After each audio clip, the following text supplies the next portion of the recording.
The recent spate of wildfires in Canada has become a topic of global concern. The unusual scale and intensity of these fires have had far-reaching effects, particularly on the United States. In this comprehensive analysis, we aim to delve into the reasons behind this strange phenomenon and highlight the implications it has on the U.S. The scale and intensity of wildfires in Canada this year have been unprecedented. Meteorologists and climate scientists have been taken aback by the sheer number of fires and the massive area they have engulfed.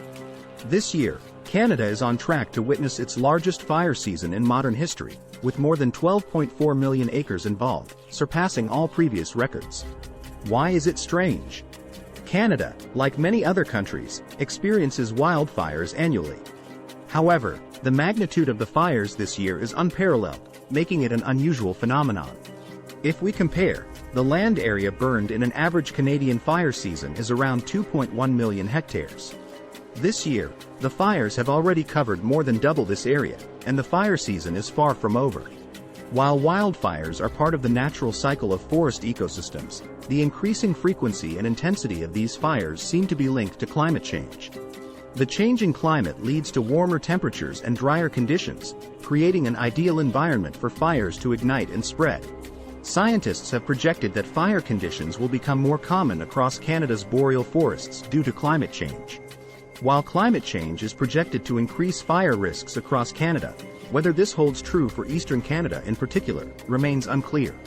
Recent simulations of future climate and fire behavior have not conclusively shown eastern Canada to be more fire-prone due to climate change. However, the current fires, burning in areas already considered at risk, serve as a stark reminder of the potential dangers. The fires in Quebec and Ontario in eastern Canada have been particularly notable.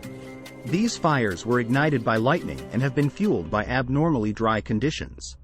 The smoke from these fires has caused hazardous air pollution levels, leading to health advisories urging people to stay indoors or wear masks to avoid inhaling the fine particulate matter present in the smoke.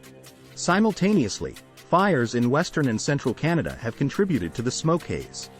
The smoke from these regions is being carried by the jet stream, a zone of high-altitude winds, from west to east across the continent. The smoke from the Canadian wildfires has significantly impacted air quality.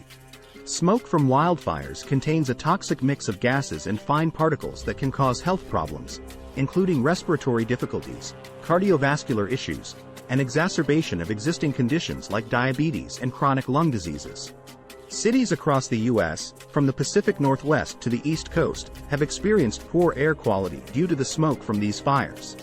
The smoke from the wildfires has not stayed confined to Canada. It has traveled south, affecting air quality in several regions of the United States, including the Midwest, the Dakotas, and even the East Coast. The smoke has turned the skies orange, leading to historically bad air quality levels in some areas. The Midwest, particularly the eastern Dakotas through Minnesota, northern Wisconsin, and upper Michigan, has seen poor air quality due to the smoke. Similarly, the U.S. East Coast, which is less accustomed to wildfire-driven air pollution, has experienced hazardous smoke levels.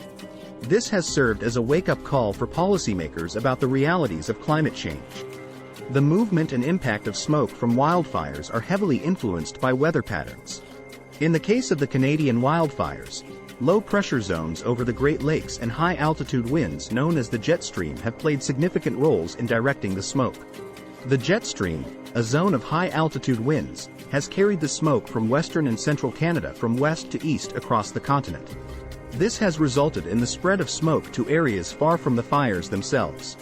Conversely, in eastern Canada, smoke from wildfires in Quebec and Ontario has been wrapped around a low-pressure zone over the Great Lakes and flung southeastward. This has resulted in the smoke affecting regions in the United States. Predicting the movement of wildfire smoke is a complex task, but advances in technology and meteorology have made it possible to make reasonably accurate forecasts. Satellites and computer models aid in tracking the smoke and predicting where it is likely to head next. Satellite imagery has been vital in tracking the movement of smoke from the Canadian wildfires.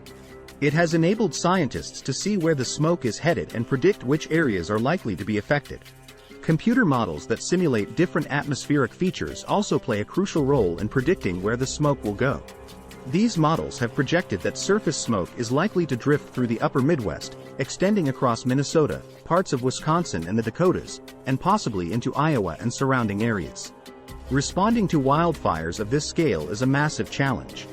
Canada is currently fighting severe fires across the country, stretching its resources thin. The threat is expected to remain high in the coming weeks, according to the Canadian government.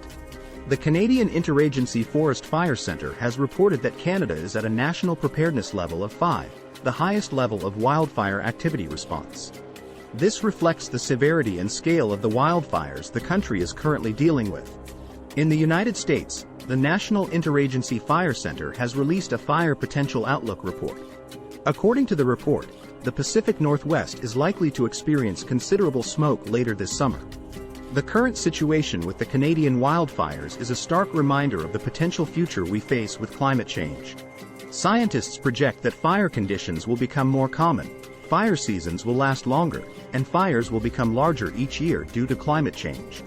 This has significant implications for not just Canada, but also its neighbors, like the United States, that are affected by the smoke from these fires.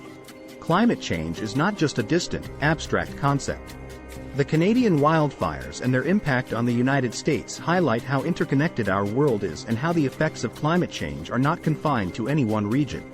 As such, addressing climate change requires a global effort, one that not only focuses on reducing greenhouse gas emissions but also on adapting to the changes that are already occurring.